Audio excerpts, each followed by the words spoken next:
Halo semua, kali ini kita akan membahas topik, kisah Datuk Bandar Kajum Damanik Rampogos. Ditulis oleh, Masrul Purbadasuha, SPD. Kajum Damanik Rampogos adalah pendiri kota tebing tinggi yang berasal dari Kerajaan Bandar. Di Bandar, Damanik Rampogos dianggap bersaudara dengan Damanik Barotbot. Ada dua kampung yang diketahui didirikan oleh mereka di Bandar, yaitu Hataran Manik dan Barotbot. Kedua cabang marga Damanik ini adalah penduduk awal di Bandar yang merupakan keturunan dari Kerajaan Nagur. Pasca kehadiran Damanik Bariba dari Siantar, kedudukan Damanik Rampogos dan Damanik Barotbot kian tersisihkan, pengaruh mereka di kalangan masyarakat juga semakin tidak diperhitungkan. Kajum Damanik memiliki saudara laki-laki bernama Jakunil Damanik, mereka berdua adalah anak dari Kajim Damanik. Keturunan Jakunil Damanik saat ini sebagian besar sudah kembali menggunakan marga Damanik. Tulang Dahlan Damanik, salah seorang keturunan Jakunil tinggal di Kampung Keling, Tebing Tinggi. Beliau bercerita pada saya bahwa perpindahan mereka dari Bandar disebabkan oleh suatu konflik yang terjadi di Bandar. Peristiwa ini terjadi di masa pemerintahan Raja Bandar Tuan Olorani Damanik yang bergelar Nai Parsurowan. Pada masa pemerintahannya berlangsung proyek pembangunan istana di Bandar, agar bangunan tersebut berdiri kokoh dan tahan lama. Pihak kerajaan meminta agar kerabat Kajum Damanik untuk dijadikan tumbal. Tumbal tersebut rencananya akan ditaruh di dalam lubang tempat tiang akan ditancapkan. Untuk menghindari hal ini, Kajum lalu mengajak ayah dan adiknya untuk pergi meninggalkan Bandar. Dengan menggunakan perahu, mereka menyusuri sungai Bahbolon hingga sampai ke muara di Selat Malaka. Perjalanan mereka tidak berhenti sampai di situ, tanpa rasa lelah mereka terus mengayuh dayung perahu hingga sampai di muara Sungai Padang.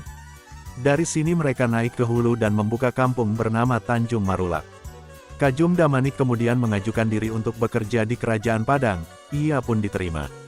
Berkat prestasinya ia pun diangkat sebagai Datuk Punggawa di Kerajaan Padang, sejak saat itulah gelar Datuk disematkan pada namanya ditambah nama Bandar sebagai tempat asalnya. Pasca kemerdekaan, nama Datuk Bandar Kajum diabadikan jadi nama terminal di kota tebing tinggi.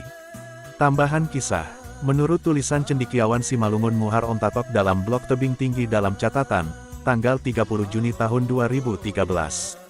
Untuk riwayat lebih jelas, silahkan kunjungi blog beliau. Menurut riwayat dari etnis Melayu, dituliskan tentang riwayat yang menceritakan bahwa ada rombongan Kesultanan Siak, diantaranya Tok Haji Abdul Karim bergelar Datuk Bandar Kajum meninggalkan kampungnya menuju ke daerah Padang, kota tebing tinggi dan sekitarnya, bersama-sama keluarga dan pengikut-pengikutnya, dari Siak. Pengikut-pengikut tersebut bersebar juga hingga ke Pertumbukan. Mula-mula mereka menempati sebuah kampung yang bernama Tanjung Merulak di daerah Kebun Rambutan. Datuk Bandar Kajum sendiri dalam bahasa Melayu berarti kepala wilayah yang mengajak. Datuk Bandar Kajum lahir sekira pada tahun 1795-an atau di sekitar itu di Siak. Beliau wafat pada hari Selasa 7 Muharram tahun 1315 Hijriah atau tanggal 8 Juni tahun 1897 Masehi. Meskipun ada dua kisah yang menceritakan tentang Datuk Bandar Kajum baik dari Simalungun dan Melayu, sejarah Kerajaan Padang Tebing Tinggi sampai menjadi kota tebing tinggi sekarang harus kita akui dibangun dari peradaban etnis Melayu dan Simalungun. Saya berharap baik etnis Melayu dan etnis Simalungun tidak ada yang saling mengklaim. Kiranya kita semua bisa saling menghargai, menjaga kekerabatan dan silaturahmi yang sudah beratus tahun dijalin oleh leluhur kita. Sekian pembahasan topik kali ini. Semoga bermanfaat.